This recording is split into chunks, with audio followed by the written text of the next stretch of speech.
সাম্প্রতিক সময়ে বাংলাদেশের একটি বহুল আলোচিত বিষয় হচ্ছে ফারাক্কা বাঁধ।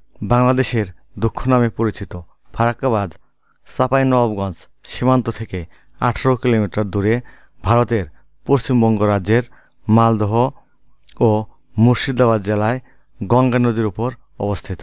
1961 সালে গঙ্গা নদীর উপর এই বাঁধ নির্মাণের কাজ শুরু হয়। নির্মাণ সম্পন্ন হয় 1974 সালের ডিসেম্বরে। 1975 সালের 21শে এপ্রিল বাঁধটি চালু হয়। সোহান অনলাইন স্কুলের আজকের ভিডিওতে ফারাক্কা বাঁধ নির্মাণের কারণ ও প্রভাব সম্পর্কে বিস্তারিত আলোচনা করব। আপনারা যারা ইউটিউব থেকে ভিডিওটি দেখছেন তারা প্লিজ চ্যানেলটি সাবস্ক্রাইব করে দেবেন, আর যারা ফেসবুক থেকে দেখছেন তারা প্লিজ ফলো করে দেবেন এবং ভিডিওতে লাইক দিয়ে দেবেন।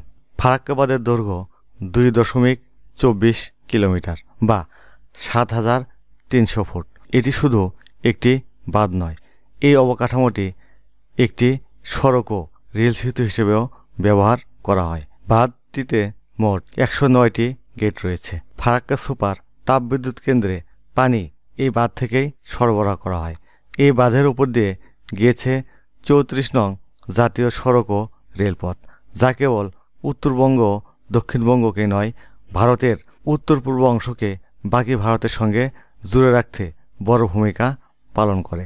এই বাঁধের মুখ্য উদ্দেশ্য ছিল পানির অভাবে হারিয়ে যেতে বসা গঙ্গার শাখা নদী ভাগীরথীকে পুনরায় গঙ্গার পানিতে পুষ্ট করে দিন দিন নাব্যতা হারিয়ে ফেলা কলকাতা বন্দরকে আগের রূপে ফিরিয়ে এনে কার্যক্ষম করে তোলা। 1950 ও 60-এর দশকে কলকাতা বন্দরের কাছে হুগলি নদীর পলি ধুয়ে পরিষ্কার করার জন্য ফারাক্কা বাঁধ তৈরি করা হয়।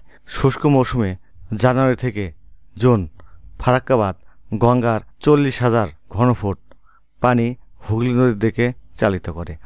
তৎকালীন হিন্দুস্তান কনস্ট্রাকশন কোম্পানি প্রায় $1 বিলিয়ন ব্যয়ে তৎকালীন সোভিয়েত ইউনিয়নের সহায়তায় বাঁধটি তৈরি করে।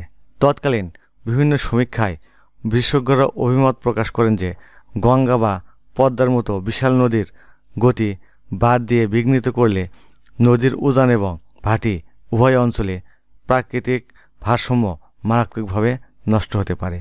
এ ধরনের নেতিবাচক অভিমত সত্ত্বেও ভারত সরকার ফারাক্কায় গঙ্গার উপর বাঁধ নির্মাণ ও হুগলি ভাগীরথীতে সংযোগ দেওয়ার জন্য ফিডার খাল খননের পরিকল্পনা কাজ শুরু করে।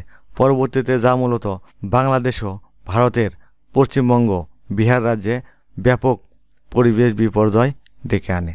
গঙ্গা নদীর পানি ভারতের একতরফাভাবে সরানোর কারণে শুধু যে বাংলাদেশের পরিবেশের ক্ষতি হচ্ছে তা নয়, বরং এর ফলে বাংলাদেশের কৃষি, শিল্প, বন ও নৌ পরিবহন ব্যবস্থায় ব্যাপক বিপর্যয়ের সম্মুখীন হচ্ছে। এই বিষয়টি প্রথম আলোচনায় আসে 29শে অক্টোবর 1951 সালে। তখন তৎকালীন পাকিস্তান সরকার গ্রীষ্মকালে গঙ্গা নদী থেকে বিপুল পরিমাণ পানি পশ্চিমবঙ্গের ভাগীরথী নদী পুনরুজ্জীবিত করার জন্য অপসারণ করার ভারতীয় পরিকল্পনার দিকে দৃষ্টি আকর্ষণ করে। ভারত জবাব দেয় তাদের এই পরিকল্পনা প্রাথমিক পর্যায়ে আছে এবং এর ফলাফল সম্পর্কে পাকিস্তানের উদ্বেগ কেবল তত্ত্বীয় ব্যাপার। 1970 সাল পর্যন্ত ভারত পাকিস্তান এই বিষয় নিয়ে বিভিন্ন পর্যায়ে অনেক আলোচনা করে।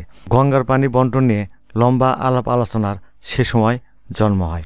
কিন্তু এই আলোচনা যখন চলছিল তখন ভারত ফারাক্কা বাঁধের নির্মাণ কাজ অব্যাহত রাখে এবং 1970 সালে এর কাজ শেষ করে। 1971 সালে বাংলাদেশ স্বাধীন হওয়ার পর গঙ্গার পানি বন্টন নিয়ে আলোচনা শুরু হয়। 1974 সালের 16 মে বাংলাদেশের তৎকালীন প্রধানমন্ত্রী বঙ্গবন্ধু শেখ মুজিবুর রহমান এবং ভারতের প্রধানমন্ত্রী ইন্দিরা গান্ধী ফারাক্কা পয়েন্টে গঙ্গার পানি বন্টন নিয়ে এক যৌথ বিবৃতি দেন। এই সম্মেলনে সিদ্ধান্ত হয় উভয় দেশ একটি চুক্তিতে আসার আগে ভারত ফারাক্কা বাঁধ চালু করবে না। বাঁধের একটি অংশ পরীক্ষা করার জন্য বাংলাদেশ সরকার 1975 সালে ভারতকে মাত্র 10 দিনের জন্য গঙ্গা নদীর 310 থেকে 450 কিউসেক পানি অপসারণ করার অনুমতি দেয়। কিন্তু মুজিবুর রহমান হত্যার পর ভারত কোনো রকম আলোচনায় অংশগ্রহণ করা থেকে বিরত থাকে। 1976 সালের শুষ্ক মৌসুম পর্যন্ত গঙ্গা নদী থেকে 1130 কিউসেক পানি অপসারণ করে পশ্চিমবঙ্গের ভাগীরথী হুগলি নদীতে প্রবাহিত করে। ভারতকে পানি অপসারণে বিরত রাখতে ব্যর্থ হয়ে বাংলাদেশ এই বিষয়টি জাতিসংঘে উত্থাপন করে। বাংলাদেশের সঙ্গে করা ভারতের এ ধরনের অন্যায় জাতিসংঘের সাধারণ পরিষদে আলোচনা করা হলেও বিষয়টি ভারত খুব একটা পরোয়া করেনি। 26 নভেম্বর 1976 সালে জাতিসংঘের সাধারণ পরিষদ ভারতকে বাংলাদেশের সঙ্গে আলোচনার মাধ্যমে এই বিষয়টি সুরাহা করার নির্দেশ দিয়ে একটি প্রস্তাব গ্রহণ করে। এরপর কয়েকবার বৈঠকের পর উভয় দেশ 5 নভেম্বর 1977 সালে একটি চুক্তি সই করে। চুক্তি অনুসারে বাংলাদেশ ও ভারত পরবর্তী 5 বছরের অর্থাৎ 1978 থেকে 1982 এর জন্য শুষ্ক মৌসুমে গঙ্গার পানি ভাগ করে নেবে। 1982 এর অক্টোবরে উভয় দেশ 1983 ও 1984 সালে পানি বন্টনের চুক্তি করে। নভেম্বর 1985 সালে আরও 3 বছরের জন্য পানি বন্টনের চুক্তি হয়। এই পানি বন্টন চুক্তির কোনোটি ঠিকমতো মানেনি ভারত। 1989 সালে শুষ্ক মৌসুমে ভারত একতরফা প্রচুর পরিমাণ পানি গঙ্গা থেকে সরিয়ে নেয়। ফলশ্রুতিতে বাংলাদেশের নদ নদীতে পানি প্রবাহের চরম অবনতি ঘটে। 1992 সালের মে মাসে দুই দেশের প্রধানমন্ত্রী এক বৈঠকে ভারতের প্রধানমন্ত্রী নরসিমহা রাও বাংলাদেশের প্রধানমন্ত্রী বেগম খালেদা জিয়াকে এই আশ্বাস দিয়েছিলেন যে ভারত বাংলাদেশকে সমান পরিমাণ পানি দেওয়ার ব্যাপারে সম্ভাব্য সব কিছু করবে। এরপর দুই দেশের মধ্যে কোনো মন্ত্রী বা সচিব পর্যায়ে বৈঠক হয়নি। 1993 সালের মার্চ মাসে বাংলাদেশের হার্ডিঞ্জ ব্রিজ অঞ্চলে মাত্র 261 কিউসেক পানি প্রবাহ রেকর্ড করা হয়, যেখানে ফারাক্কা পূর্ব সময়ে একই অঞ্চলে 1980 কিউসেক পানি প্রবাহিত হতো। এবং 1993 সালের মে মাসে যখন উভয় দেশের প্রধানমন্ত্রীরা আবার মিলিত হন, তখন ভারতের প্রধানমন্ত্রী বাংলাদেশকে দেওয়া তার কথা রাখতে ব্যর্থ হন। একটি দীর্ঘ চুক্তির অভাবে বাংলাদেশ তার দক্ষিণ পশ্চিমাঞ্চলের উন্নয়নের জন্য গঙ্গার পানি ব্যবহারে কোনো দৃঢ় পদক্ষেপ নিতে পারেনি। অবশেষে 1996 সালে শেখ মুজিবুর রহমানের কন্যা শেখ হাসিনা ক্ষমতা এলে ভারতের সঙ্গে বাংলাদেশের সম্পর্ক উন্নত হয় এবং 1996 সালের ডিসেম্বর মাসে দিল্লিতে ভারতের প্রধানমন্ত্রী দেবগৌড়া এবং বাংলাদেশের প্রধানমন্ত্রী শেখ হাসিনা গঙ্গার পানি বন্টন চুক্তি স্বাক্ষর করেন।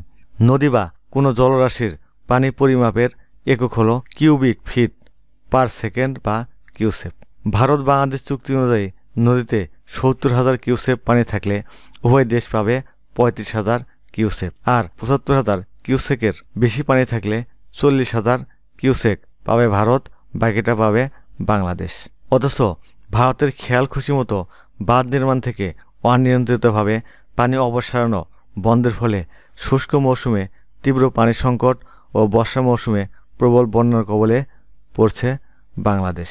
30 বছর মেয়াদী গঙ্গা চুক্তিতে পানি বন্টনের বিষয়টি স্পষ্ট করে বলা থাকলেও সেটি ঠিকমতো মানছে না ভারত। প্রতিটি চুক্তির পর ভারত অন্যায়ভাবে চুক্তির শর্ত ভঙ্গ করেছে। ফারাক্কা বাঁধ কেন্দ্রিক এই স্বেচ্ছাচারিতার ফলে শুধু বাংলাদেশ নয়, ভারত নিজেও মারাত্মকভাবে ক্ষতিগ্রস্ত হচ্ছে। ফারাক্কা বাঁধ নির্মাণের আগে দেশের নদী বিশেষজ্ঞরা এর বিরোধিতা করেছিলেন।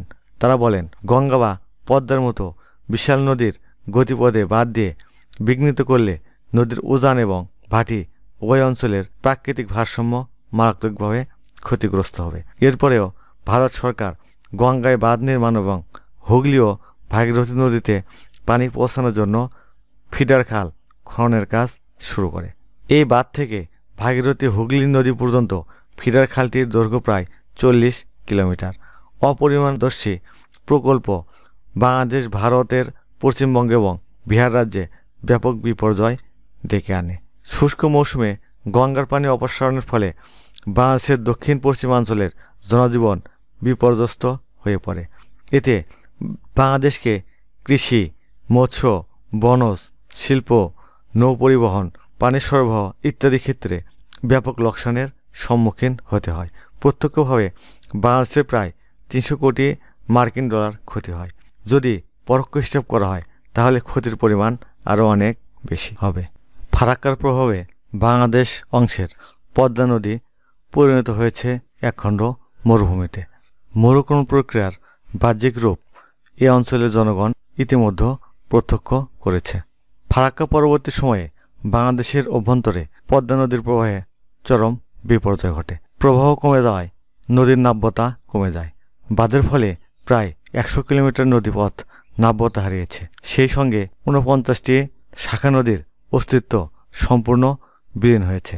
ফলে বাংলাদেশকে প্রায় বড় বন্যার সম্মুখীন হতে হচ্ছে। এই বাঁধের কারণে একসময়ের প্রমত্ত পদ্মার এখন মুমূর্ষ অবস্থা। এই অঞ্চলের সবুজ শ্যামল বাংলা হয়তো অচিরেই মরুভূমিতে পরিণত হবে। পদ্মার পানি প্রবাহ মারাত্মকভাবে কমে যাওয়ায় বাংলাদেশের উত্তর অববাহিকায় রাজশাহী, চাঁপাইনবাবগঞ্জ এলাকার ভূগর্ভস্থ পানির প্রথম স্তর 8 থেকে 10 ফুটের জায়গায় 15 ফুট নিচে নেমে গেছে। মৌসুমি বৃষ্টিও এই স্তরের পানির অভাব পূরণ করতে পারছে না। শুষ্ক মৌসুমে পানির অভাবে মাটির আর্দ্রতা কমে গেছে 35%। আর্দ্রতার অভাবে দিনের নিম্নতম ও উচ্চতম তাপমাত্রার তারতম্য বৃদ্ধি পেয়েছে। বাংলাদেশের গড়াই নদী এখন এই মরুকরণ প্রক্রিয়ায় প্রায় বিলুপ্ত। মিঠা পানির সরবরাহ কমে যাওয়ায় কৃষিক্ষেত্রে এর ভয়াবহ প্রভাব লক্ষ্য করা যাচ্ছে। সম্প্রতি ভারতেও ফারাক্কার বিরুদ্ধে জনমত জোরালো হচ্ছে, কারণ ফারাক্কা এখন সুবিধার চেয়ে অসুবিধায় বেশি ঘটাচ্ছে। শুধু পশ্চিমবঙ্গ নয়, পার্শ্ববর্তী বিহারও ফারাক্কা বাঁধের কারণে মারাত্মক ক্ষতির মুখে পড়েছে। ক্ষয়ক্ষতি থামাতে বিহারের মুখ্যমন্ত্রী নীতিশ কুমার ফারাক্কা ব্যারেজ ভেঙে ফেলার প্রস্তাব দিয়েছিলেন, কিন্তু বিশেষজ্ঞ এবং উন্নয়ন কর্মীরা বলছেন বাঁধটি ভেঙে না ফেলে এর সড়ক ও রেল যোগাযোগ ঠিক রেখে বাঁধের গেটগুলো অপসারণ করে ফেললেই হয়। নদীতে এ ধরনের বাঁধের ফলে যদি লাভের চেয়ে লোকসান বেশি হয়, সেক্ষেত্রে তা তুলে ফেলার একাধিক নজির ইউরোপ, আমেরিকায় রয়েছে। তাই বাংলাদেশ, ভারত উভয় দেশের জন্য অভিশাপ স্বরূপ এই ফারাক্কা বাঁধ অবিলম্বে বন্ধ করে দেওয়া হবে, উভয় দেশের জন্য মঙ্গলজনক। এ ধরনের আরও ভিডিও পেতে আপনারা চ্যানেলটি সাবস্ক্রাইব করবেন। আল্লাহ হাফেজ।